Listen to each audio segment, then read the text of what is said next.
ম্যাথের পক্ষ থেকে সুস্বাগতম। চলো বন্ধুরা, পূর্বে আজকে আমরা নবম শ্রেণীর তৃতীয় অধ্যায় 3.3 এর গাণিতিক সমস্যা নিয়ে আলোচনা করি। আমরা অলরেডি বোর্ডে লিখে রেখেছি 3.3 হলো উৎপাদকের গাণিতিক সমস্যা। চলো বন্ধুরা, দেখা যাক আমরা কিভাবে অঙ্কগুলোর সমস্যা সমাধান করতে পারি। 15 নম্বর অঙ্কে কি দেওয়া আছে? 4x⁴ - 27x² - 81। এখন আমাদেরকে এই জাতীয় কোনো উৎপাদক অঙ্ক থাকলে তাহলে এই প্রথম পদের 4 আর হলো শেষ পদের কত 81, এটা গুণন করলে হবে 4 × 4 3 × 24 অর্থাৎ 324। 324কে আমরা এমনভাবে মিডিল টার্ম করবো যে যোগ বিয়োগ করলে আমাদের কত হওয়া লাগবে? 27 হওয়া লাগবে, আর গুণন করলে 324 হওয়া লাগবে। তো শিক্ষার্থী বন্ধুরা, আমরা যদি সেভাবে করি তাহলে আমাদের কি দাঁড়াবে? 4x⁴ -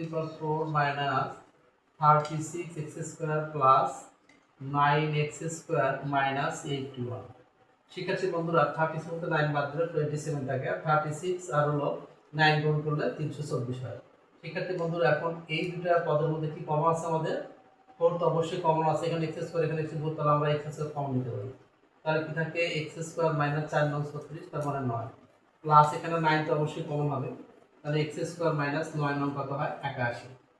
তো শিক্ষার্থী বন্ধুরা, এখানে আমরা x² - 9 x² - 9 এই কমনের আমরা একটা লিখতে পারি যে x² - 9, আর পাচ্ছি আমরা এখানে ইনটু এই 4x² + 9। তো শিক্ষার্থী বন্ধুরা, আমরা এখানে দেখতে পাচ্ছি x² - 9, তাহলে 9 কে আমরা বর্গ করতে পারি, আর 4x² + 9 এই ক্ষেত্রে বর্গ করা গেলেও কিন্তু প্লাসের জন্য আমরা এক্সপোনেন্ট সূত্র প্রয়োগ করতে পারতেছি না, তবে এটাকে আমরা প্রয়োগ করতে পারতেছি। তাহলে x² এর উপরে স্কয়ার, আর এখানে আমাদের কি আছে? 4x² + 9 যা আছে তাই রাখলাম। এখানে আমরা কোন সূত্র বলছে? a² - b², a + b, তাহলে x + 3 * x - 3 4x² + 9। আশা করি শিক্ষার্থী বন্ধুরা তোমরা অঙ্কটি বুঝতে পারছো। এবার আমরা দ্বিতীয় অঙ্কটা করার চেষ্টা করি। এই ক্ষেত্রে আমরা কি করতে পারি? এই ক্ষেত্রে আমরা করতে পারি হলো এখানে যা আছে তাই x², এখানে এই যে গুণ করলে কি হবে?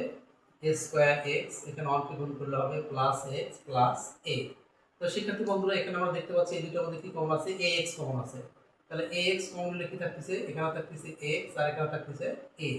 কোনো কিছু কমন নাই, তাহলে আমরা 1 কমন নিব, তাহলে x + a। তো শিক্ষার্থী বন্ধুরা, এইটা আর এটা কমন আছে, তাহলে কমনের একটা x + a, আর এখানে কি পাচ্ছি আমরা? ax + 1। তো আশা করি শিক্ষার্থী বন্ধুরা অঙ্কটি তোমরা বুঝতে পারছো এবং সুন্দর করে খাতায় তুলে নিয়েছো। বোঝা এবং সুন্দর করে খাতায় তুলে নেওয়ার জন্য তোমাদেরকে অসংখ্য অসংখ্য ধন্যবাদ। আল্লাহ।